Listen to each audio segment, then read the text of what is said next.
Hi, my name is Rebecca. I'm in Seoul, South Korea. Korea's been affected by COVID for a few months now. I remember things started really picking up when it was maybe like early February, mid February, and then things became more serious maybe early March. Hi, I'm Elijah Kalkondolan, and I'm currently living in Istanbul, Turkey. At the start of the pandemic, it seemed like Turkey was doing pretty good with the COVID-19. However, as time went by, it became worse and worse, and the government failed to act. Currently, we're actually one of the worst countries as far as the amount of people that have it. Hi, I'm Marianne Lloyd. I'm originally from Lexington, Kentucky, but I currently live in Seville, Spain. Been under a stay-at-home order and a national emergency since the 15th of March, so today is 50 days exactly. Hi, my name is Tom. I live in New York City, Queens, and I haven't had to come into work since March 16th, about a month and a week ago. It's been since March 16th here that the majority of workers have had to stay at home. So the experience in South Korea, I feel like has been a little bit different from the States just because Korea responded a lot differently and the government was a lot more involved in trying to contain the situation as fast as possible. But the way that we set up like testing kits and testing areas and just ways to get the public aware of how to respond best, Korea is really doing a lot better. There's a lot of people out on the streets.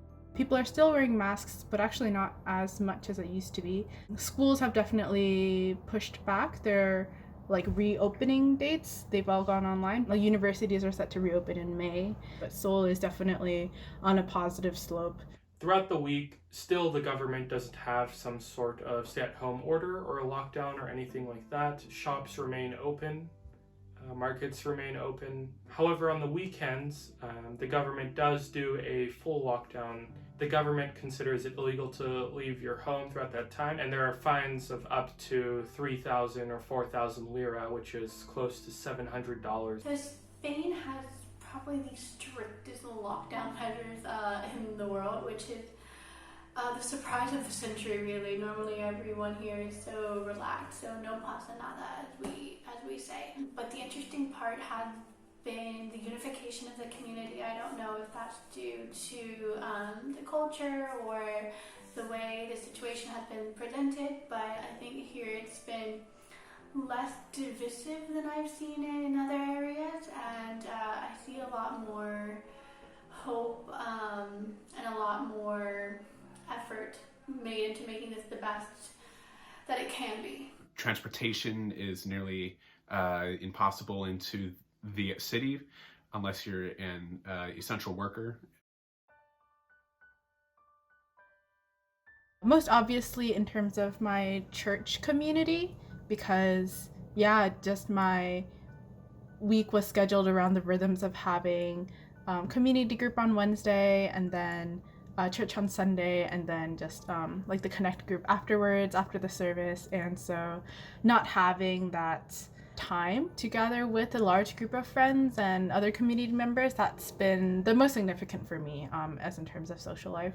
In this time, technology and social media and video calling and all of that, which used to be considered as somehow less than in-person communication, now that that has become or is becoming our new norm, does that change the way that does that change the quality of connection that we can achieve through social media and technology? My social life has changed because at the time I was working full-time as well as going to school.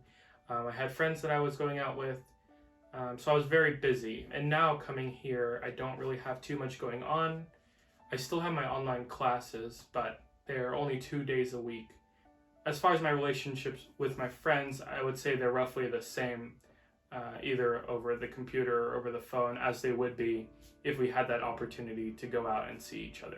So some of my weekly events have become online weekly events, which has really been great for maintaining some sort of schedule and rhythm. So since I'm a teacher, I have gone from teaching in front of a class to sitting and looking at a computer. And even though it's been great to still be connecting with my students, I find that I'm so tired of looking at a screen by the time I'm finished with work. Sometimes myself or my friends have to say, look, I'd love to chat with you all, but I just need a break from a screen to read a book or cook or whatever. My social life has definitely changed a lot. Usually on weekends or in the evenings, I would go out and watch movies or explore new restaurants all over Manhattan or spend time with my friends. But now that has been completely a cutaway. But thankfully I have a roommate, and we have been able to spend a lot more time together than we usually do. To fill up my time these days, I've been just scheduling regular calls with friends and really enjoying cooking. That's been fun. So I do play a lot of video games to pass the time. But as far as my friends, we're on Discord throughout the day, making music together, actually, making art together, other things like that over the computers. Now that we're stuck at home and don't have too much to do, we're actually making a lot of progress in that area. And I think that's been nice. It's been nice having that sort of extra time to develop things that you want to do and things that you need to do. One of my biggest time occupiers has been cooking, although now going on week 8, I'm so tired of cooking. And in addition, I've been doing a lot of dance classes that I normally wouldn't have time to do because they're all online. I don't have to go somewhere. Now that I spend a lot more time here, I've gotten used to cooking more. I definitely exercise a lot more. I've been riding my bike with a face mask, of course, but and then just spending more time with my roommate throughout the day, watching movies and helping each other cook and clean dishes and do chores. I would hope to continue going to school to work on my degree in Colorado. I do miss traveling, and I think being stuck at home has made me want to go outside more. Friends and I were planning a trip to Iceland. I think that would be fun if we would be able to do that after all of this is over. Not be in my house as much as possible. Obviously, I would love to see friends, and I'm looking forward to hopefully spending a lot of time at the beach. Unfortunately, this whole situation has meant that I will have to postpone my trip home to visit my family, so I cannot wait to be able to see them again once international borders open up and I feel safe enough to travel. After all of this is over, whenever or however it's over, the first thing I'm going to do is definitely go and watch a movie. I miss going to the movie theater. But then right after that, I'm going to try to take a little bit of extra time off work to go and travel and visit my family and loved ones that I have missed so much these last few months. I think pre-corona, post-corona is going to look really different.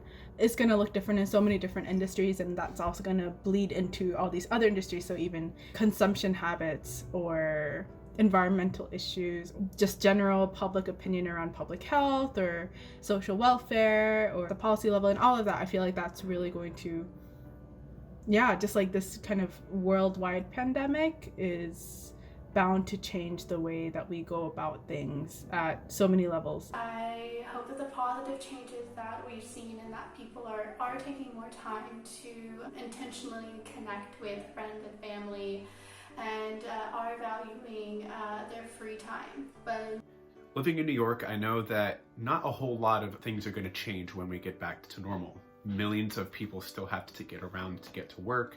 Large communities are still going to be trying to do what they can to support their local businesses. But overall, I believe that as a society, we're definitely going to be more careful around each other. We're going to, I hope, be more sensitive around each other because we've all gone through this incredible trauma together. And so in my day-to-day life, I'm still going to be in a crowded subway train, but hopefully we can all be more respectful to each other.